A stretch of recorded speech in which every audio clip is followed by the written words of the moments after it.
How we doing, Raven fans, Oriole fans? Thank you very much for joining us today. Here, a little issue there. So we're all right now. Thank you very much for joining us. This is the Ravori Sports Podcast for fans like me. Like and subscribe to all of our social media content.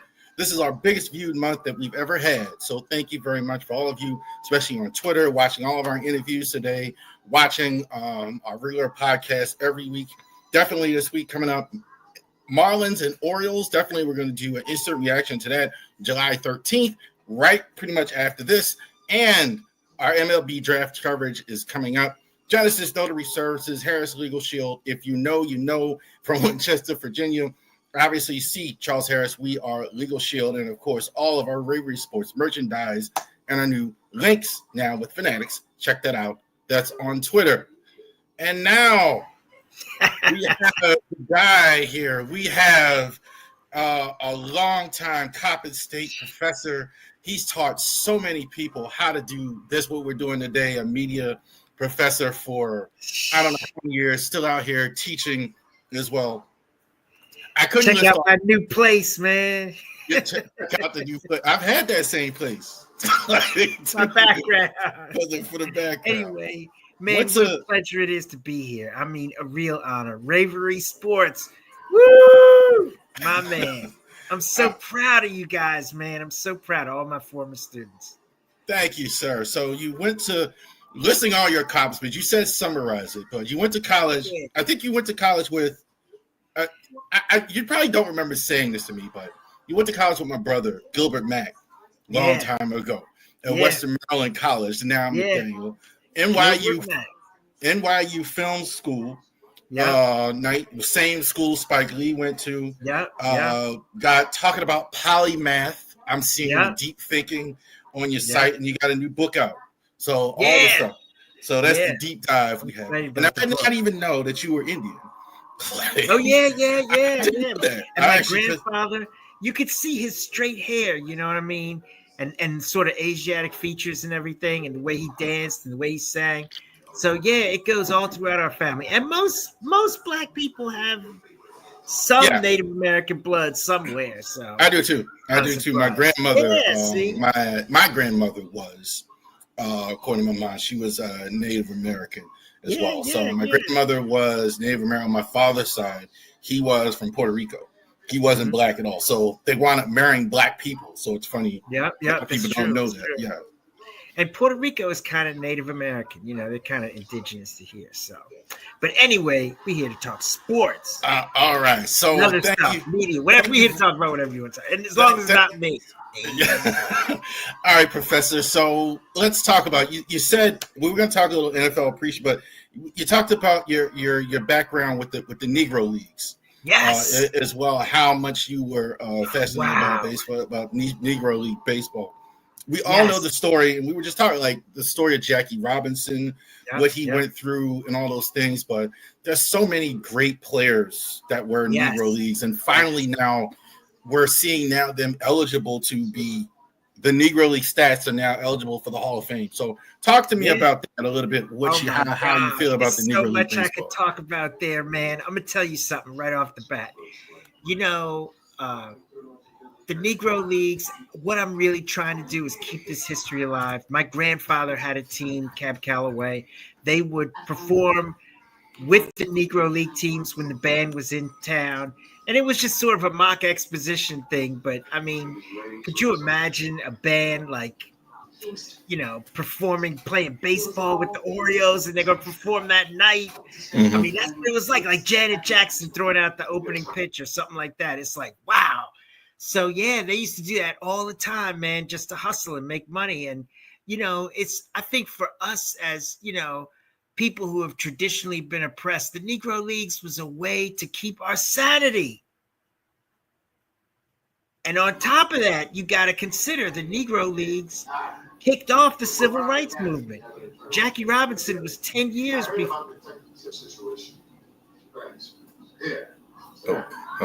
before 10 years before Rosa Parks and the civil rights movement. Baseball was already integrated. And, you know, it's not a lot of sports especially in America, really, other than, I guess, soccer, that can really say that historically the sport itself played a huge part in the future of the country. The fact that baseball was before everybody else in integrating really influenced the rest of the country in the future from then on. So I think it's a heck of a story. And there's two women players on the Negro Leagues too. Mamie Peanut Johnson and Tony Stone. So they were professional baseball players. One was a pitcher and the other was an outfielder, but they did it. So, I mean, can you imagine traveling, going on tour with all those guys?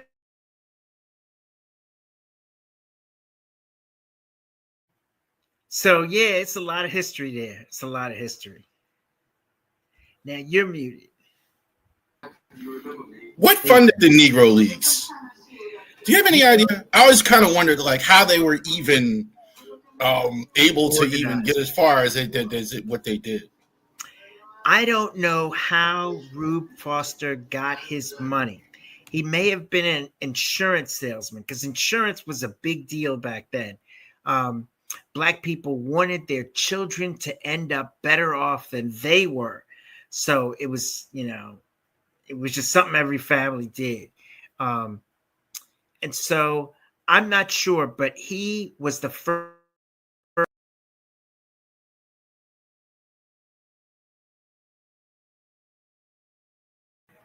Rube Foster was the first owner and commissioner of the Negro Leagues. He owned the stadium, the team. He played on the team. He owned the concessions, sold the tickets. I mean, the whole 9 yards. So a lot of it was just through ticket sales. And a lot of it initially was volunteering, guys just coming together saying, yeah, we're going to do this. We're going to go up to Newark and see who can play the best ball. You know what I'm saying? And so a lot of it was how it started as well. And they were so popular among the people that's part of the reason why they had to integrate baseball, because the Negro Leagues was so much more fun, to go to than the major leagues. So it's fascinating. I always wondered how they were even able to do anything as far as that goes. I'm sure they certainly didn't go to white America at that time and get money, and certainly they didn't do any of that. Obviously, you had great players. Yeah. Here in this part of Virginia, they're just now acknowledging a Negro League player, Spotswood Poles. Played for the Philadelphia Giants, played for the New York Giants, and all that stuff. They call him the Black Tie Cobb and all that. And he's from this part of Virginia. But he played in the 20s. It's taken so long for these guys to get the type of recognition that what else is it besides is it just a lack of knowledge by most players and most people in general? Even I think African Americans don't have the knowledge, I think, of the Negro players. It's the weirdest thing, in my experience in my life, and maybe I'm wrong. It's just what I've experienced, but I don't understand why African Americans don't take their history more seriously. I've just never understood that, because it's so much to be proud of, and it's not a tragic story because we're evolving, we're growing, we're making a difference. You know what I mean? But I don't know. We've got to fight for our history now. And so, I think it's that important, because it hasn't happened, because, as you can see, you've got a significant part of the population that really doesn't care. You know what I mean? That wants to forget about it and move on, sort of, while, you've got another part of the population that's like, hey, wait a minute. We still don't feel right about what happened, and we're wondering what you're going to do about it and what you're going to say about it, because it wasn't right and you admit it wasn't right. So what's up? Right. And that's what's basically been happening. So, but it was an amazing time. You're right. Satchel Paige, even just seeing the women play baseball. Satchel, part of the reason they called him Satchel is because he was working as a porter and he could catch the the bags on a stick, and he would carry so many bags, so many satchels on a stick when he was going up. Phenomenal player, Satchel Paige was. Yeah. He was phenomenal player, yeah. But that satchel, carrying that satchel and stuff, is how he got that wind up and that pitch going. And he would stick his foot straight up in the air, man, like 180 degrees, and just come down with heat, boy. Woo! And I think he's the oldest player to have won Rookie of the Year. He was in his 40s or 50s, right? Or something like that. I don't know exactly how old he was, but he was really old. But that tells you how good he was for so long. I'm serious. Now, and the other way he got the name Satchel is this. He would go to Newark, Wilmington, Aberdeen, Baltimore, Bowie, all in one day. And all the people would gather in those places like Bowie or whatever just to see Satchel Paige. And he would start off in the morning, pitch a couple of pitches at each stop, and just keep right on going down the highway. And they said they called him Satchel because he always had a satchel full of money.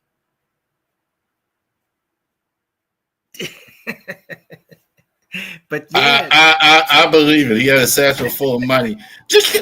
That's the other part to what those guys would have made had they been major leaguers.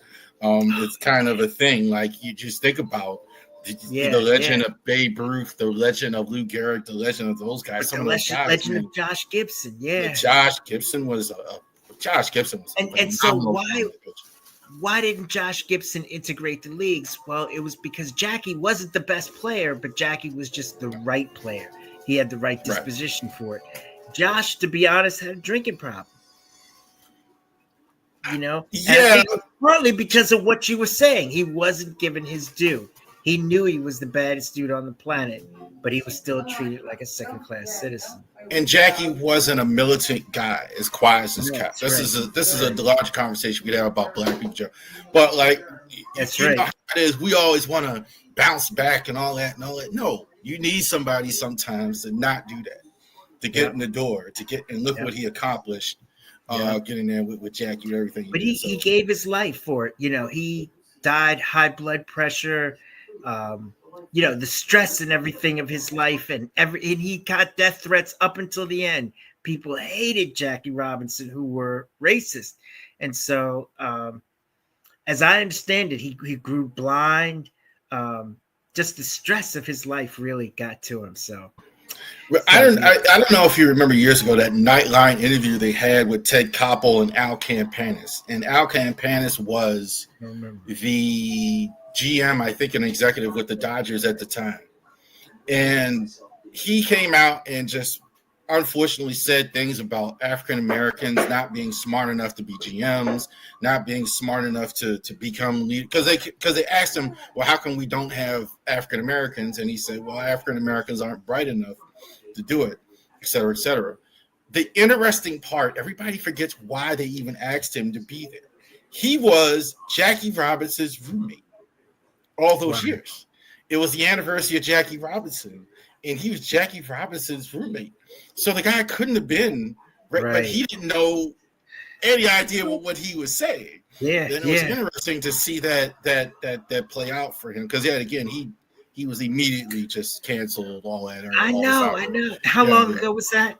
This was in the 80s. I know this was when Nightline was on in the 80s a long time ago. Because here's the thing: the guy was just calling it like he saw it, And at least he was being honest. He's not like lying to you and saying, "Oh, well, it's whatever."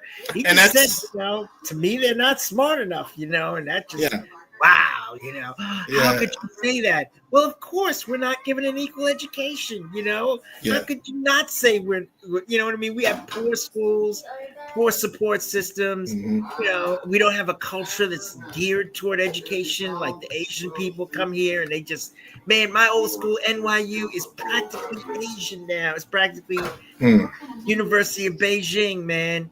I mean, last time I was up there, so. Yeah, they're just inclined toward education. We're not produced that way. We were produced as slaves, So of course we're not going to be in. Let's move into that a little bit, Professor. Let's talk about education now. That's why I met you a long time ago, 19, 18 years old in a Coppin State class. And would you tell, like, I don't know if you have children or not or whatever, but would you tell them to take that class like I did, like we did a long time ago? What do you think the value is in having a journalistic? I just talked to Jeremy Malloy, who's studying journalism and everything like that. What would you say to somebody now who wants to be in media that's looking to follow in the footsteps of Peter Brooks there? Or Charles Harris, really. I mean, that's why you want to take that class. It changes your life. And, you got to have a certain attitude. You're going to do media, communications, television, and stuff like that. And part of it is that, I'm going to try this. I'm going to try it. And you got to be like, if somebody says, hey, do you want to be in front of the camera this time? Yeah, I'll do it. You got to.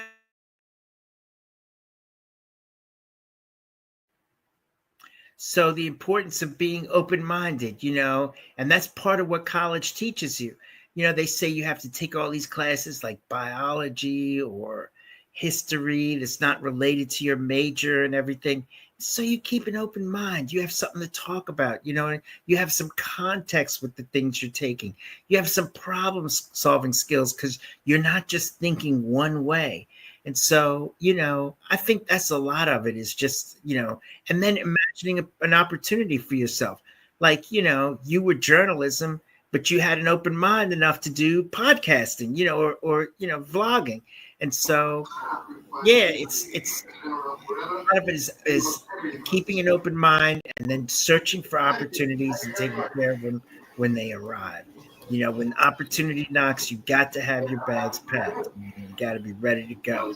And so constantly being on edge and sharp like that, is another thing. But there's tremendous value. I mean, there's so many different levels of communication. Just within sports, you've got journalism like what you're doing. What else is an agent but a communicator? You've got broadcasting, which is huge in sports. There's so many different levels of communication. There's also branding for the teams, and the leagues. And when you're dealing with the leagues, there's crisis management. Then there's crisis management consulting for all the athletes, when they have problems like DUIs or whatever. So there's so many different levels of communication. It's up to your imagination. And so it's one of the few majors where you can imagine a future for yourself and then just go for it. Or if an opportunity happens, just go for it. You have an opportunity to go to Los Angeles, you go to Los Angeles, say, hey, I'm going to audition for some plays, even just start off doing little stuff. And before you know it, you're the next Katrina Nelson, another one of your classmates who's a producer out now, LA out there. So, that was her dream and she just lived it. We're and media people kind of crazy compared to what the advice would be to go to college in that sense. Okay. So we're entering something in media that, may not work out, right? There's a chance there's risk involved with that. That's kind of not what they say for a lot, especially in the current climate of the workforce now. What is it? What is wrong with the cost of college? I went to Coppin State because it was inexpensive. A lot of people, Morgan, the cost is out of control. What's the reason, part of the reason why the cost is out of control as a professor, as an administrator? Absolutely. Great question. You're not really producing a tangible product. In other words, you pay $24,000 for something, you expect to get an automobile. You expect to get a boat. You expect to get a house. You expect to get something for your $24,000. I mean, you're just walking away with your memories from college. You know what I mean? There's nothing really tangible about it. And a piece of paper. I mean, that's all you can say you got from it. But the benefits are, of course,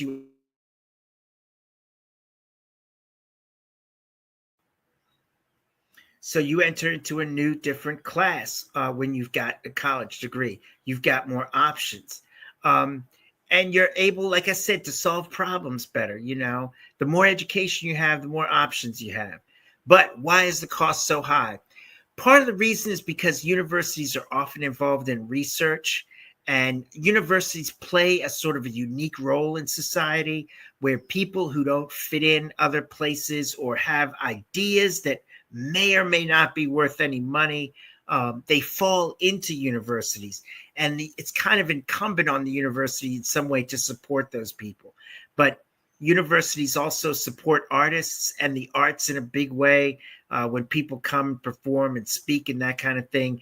And because you're involved in research, again, you're not really producing anything.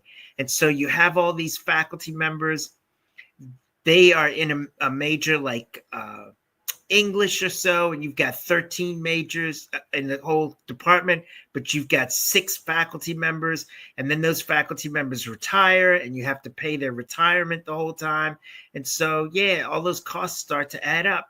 Colleges and universities, if you notice also, try to create for you a first-class experience. They try to do everything like top of the line hospitality and all that stuff, the design of the places and the placement of things like flowers and plants and things for you to enjoy and all that.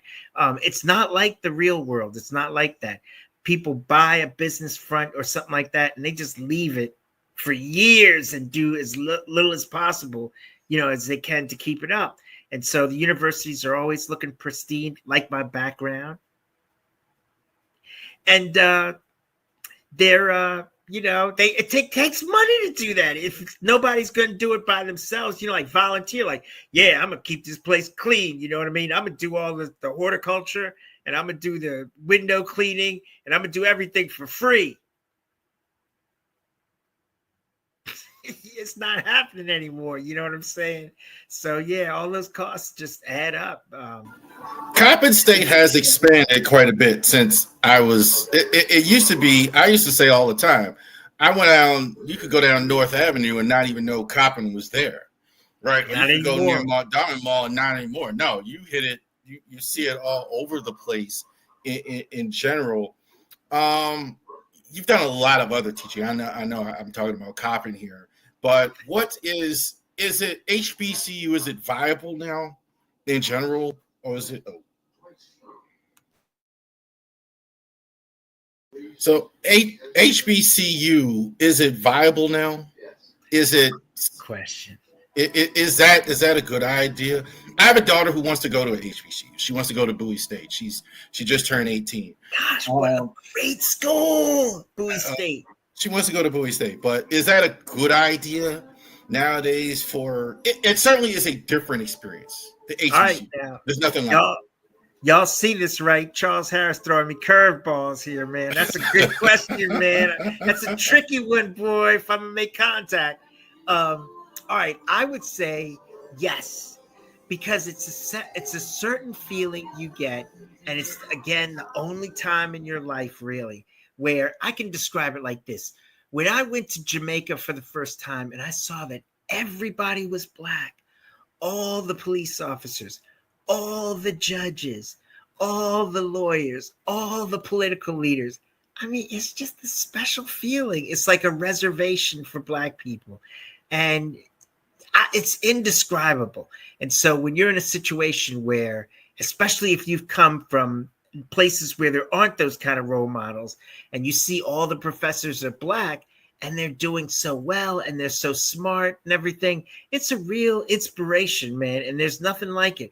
When you go to a party or something like that, you don't have the anxiety of like trying to fit in and knowing you're different from them. And do these people like us or do they not? And what are they saying behind my back? You don't have any of that stuff when you're dealing with your people. You're just dealing with your people, and Black people do. We have a unique way of communicating. We have a unique way of celebrating. We have a unique way of everything.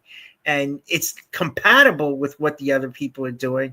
But then again, it's not compatible. So, it's like I told my daughter, and I told a lot of people, when you have a class, every class is Black history. That's the only place in a way it is. And the teachers care. You go to a historically white college, which is most college, and you go to HBCU, everything is from our perspective. And so how valuable is that to you, and how valuable is that in general? It's a totally different experience. It's a brilliant insight. When you go somewhere else. It's a brilliant insight, Harris. You are awesome, dude. This is an awesome podcast. I hope people watching this are enjoying this, man, because this brother has worked hard to get where he is, and he's doing a good job. Where are we in media in general, Professor? Like in general, like we're podcasting now on YouTube, which didn't exist back in those days. Television, radio. I know you're writing books. We're going to get to that, but where would you say? Where are we in general? How much longer does TV have? How much longer does radio? I mean, I don't want to get too broad, but summarize that a little bit. If you were advising somebody to go down the path, what would you tell them? Well, right now, I mean, in terms of media, we're in one of the strongest points we've ever been, because we've got a president who is basically a social media president. He uses social media to his advantage. Social media got him popular, got him elected. And it's rare, that there's, especially in today's decentralized society, like you said, when people have so many options for their entertainment, it's rare you get a single person or personality who can rally the entirety.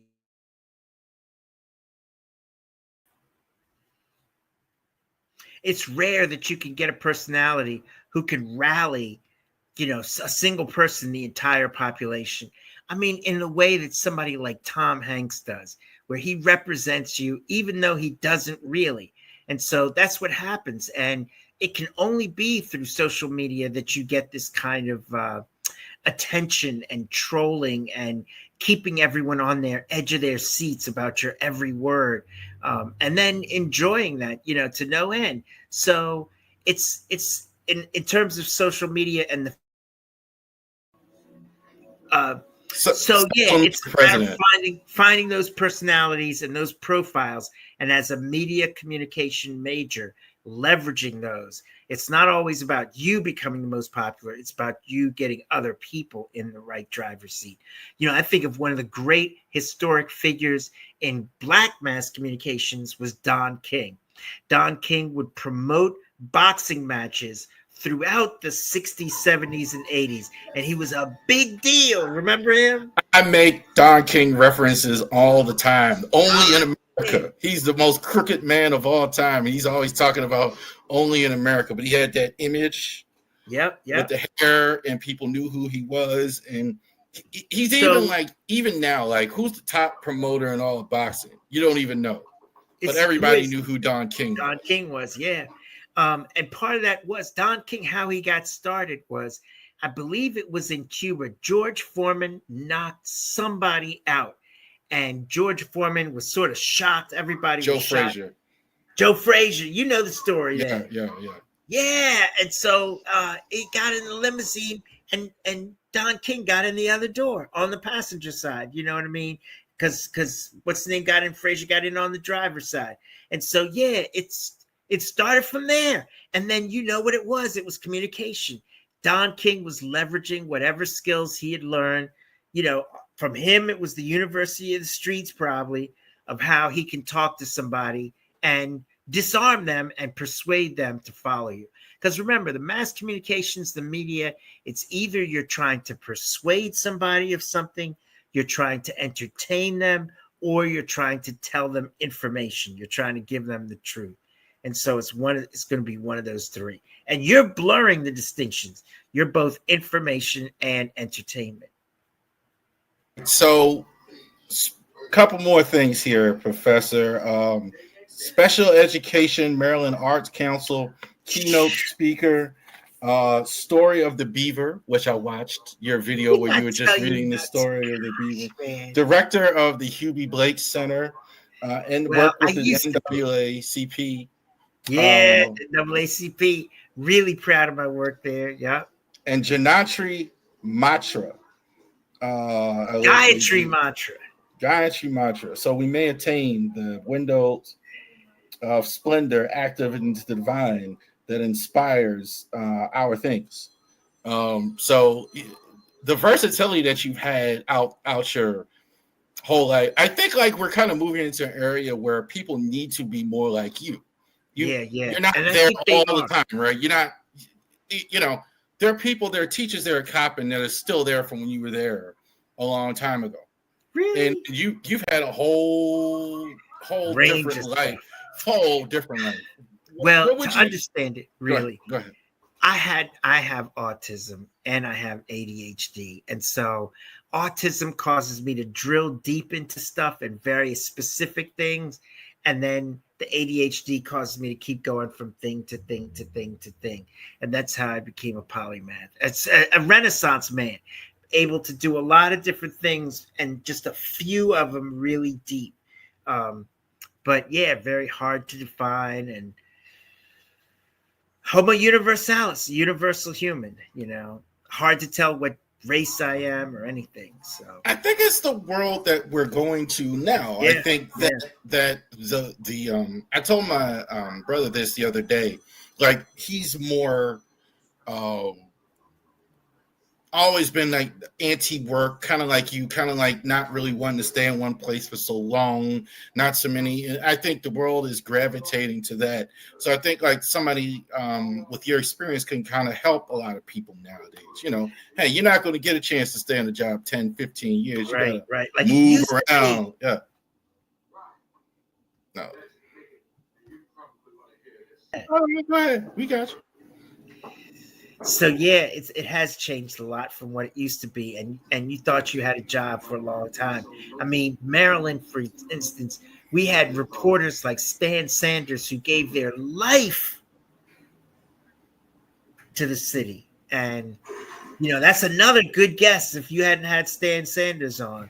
But yeah, and that's history. That is Black history right there.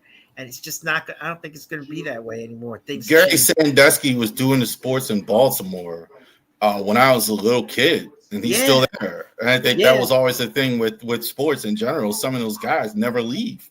Yeah, like you got some of these guys, like that's old school, bruh. That's old school because it's not like that out here. Yeah, and you gotta hustle, man.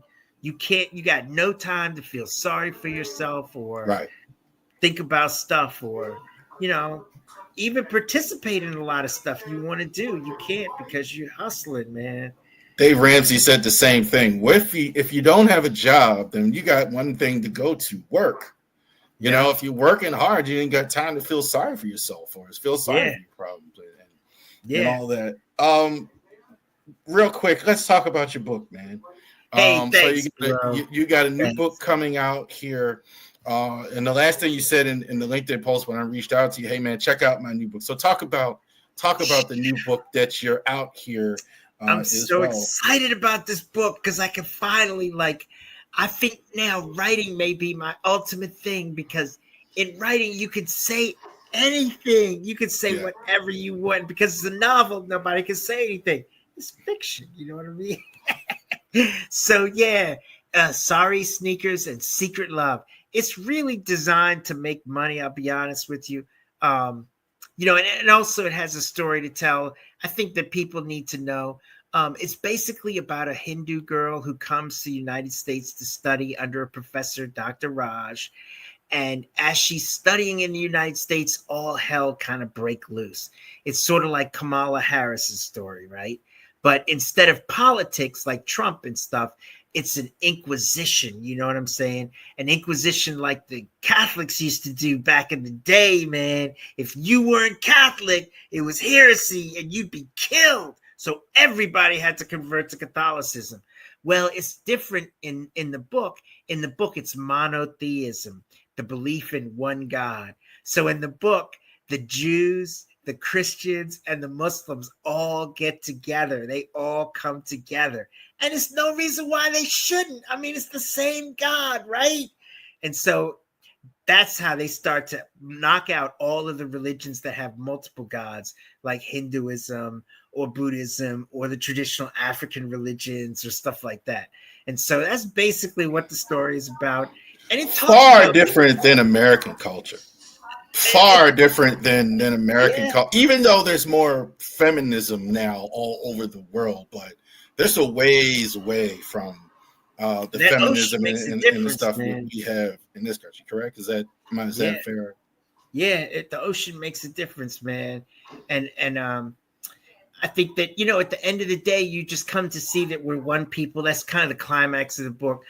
They can't really execute people like they used to in the Inquisition because times have changed and things have gotten better. And just the idea that there would be an Inquisition seems absurd. But then so did something like, the end of DEI or the end of Medicare. Right. It seemed absurd, but it happened. I saw it. You know what I mean? So you never know. It could actually happen. And because a catalyst for it, a lot of it in the novel is the presence of the UFOs. You remember, like last summer, we had that UFO scare and everything.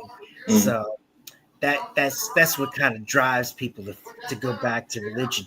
And at the end of the day, think about it. In a way, you could argue that Judaism was founded to suppress the Egyptian religion.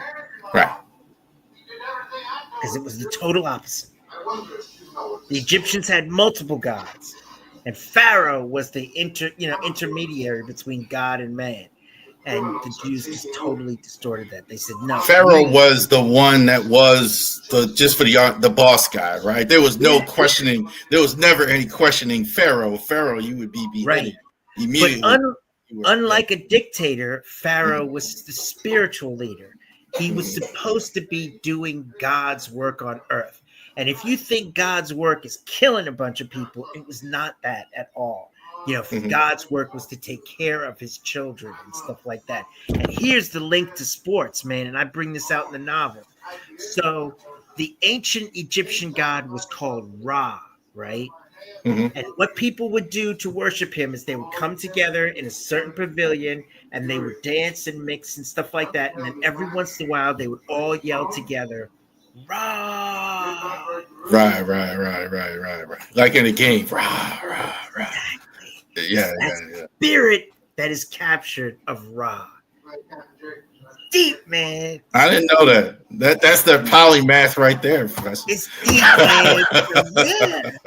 That is polymath. I should be talking to Polytechnic anyway. But that's deep. That's how deep it goes. And so, it's all that stuff kind of comes out in the novel. It deals a lot with religion and comparative religion and stuff like that. Right. And it's on Amazon, correct? You can get, I saw it on Amazon. And right now it's just $5. Yep. And right now it's just $5. But I don't know if I'm gonna keep that price. So you better get it while you can. Put it up there. So, but it's an interesting novel. Hopefully it's fun. Hopefully people enjoy it. I get to put in some of my sense of humor, which, as you can see, is kind of different. And I hope this is how you were. This is how you were in class too. This is why everybody loved Professor Brooks' class, because you were always high energy. Yep. 45 minutes of just go, and then it would be like, it's time to leave already. I know. No, I haven't changed. That's awesome. And tell everybody else where we can find you and what else you're doing, if you haven't been, besides among other things. So one of the things I'm most proud about right now is I'm working with severely autistic children in like kindergarten and stuff like that. And I don't know, I just have a bond with them. But then sometimes I penetrate with it and I think, wow, man, I used to be a college professor. I used to teach adults. And now I teach little children who can't even speak. Man, that's deep. That's deep to me. That's deep. But I'm successful at it. I don't know what to say. It works for me. So, I mean, I'm where I'm supposed to be, Yeah. That, and I do guided meditations to try to help people feel better. Those are points where I get you into what this state is called entrainment, and it also relates to sports. Entrainment is when both halves of your brain operate in sync. Usually they don't. One side is the creative and the other is the analytical. But when they operate in sync, that's what they call in sports flow. That's when an athlete is really feeling it. It's all coming together for them. They're one with everything. The ball, the opportunity, the end zone. They just feel it. You know what I'm saying? And so, yeah, that's the same thing. And so I teach people how to achieve a state of entrainment, because obviously, it's the difference between people like Jaden Daniels, Lamar Jackson, even Devin Hester, if you want to go old school, and the rest of us. And part of it, I think, is the fact that they can get their mind into that synchronized,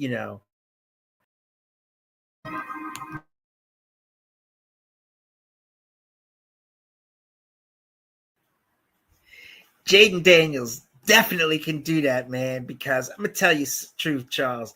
Much as I love Baltimore, I'm born a Commanders fan, man, from way back. You know what I'm saying? So, and it's the first time in a long time that I can say that with any kind of pride and dignity, that I am a Commanders fan. I'm in DC area. I'm getting that a lot here. So yeah, I get it. I get it. Long time. Some great men have fought for that team. I can't take that away from them. But as a fan, it's been really hard for a while. And I appreciate everything those guys did. I was there with them every step of the way, believe me. It's been a minute. Gary Clark, Art Monk, those guys got great hit now. Those are Darryl Green. And even then, you couldn't believe it. We were never like a dynasty, because before all of them, we were sorry. In the 60s, kind of had those years where they were really good. Yeah, whereas the Ravens are perennial powerhouse. I don't care who you got. Trent Dilfer, good, go. Lamar Jackson, go. Joe Flacco, go. We're all going to playoffs. We're all going to championship. We're all going to Super Bowl. Whoever it is, that's power, man. But Washington, man, we were like the Detroit Lions, man. We were sorry.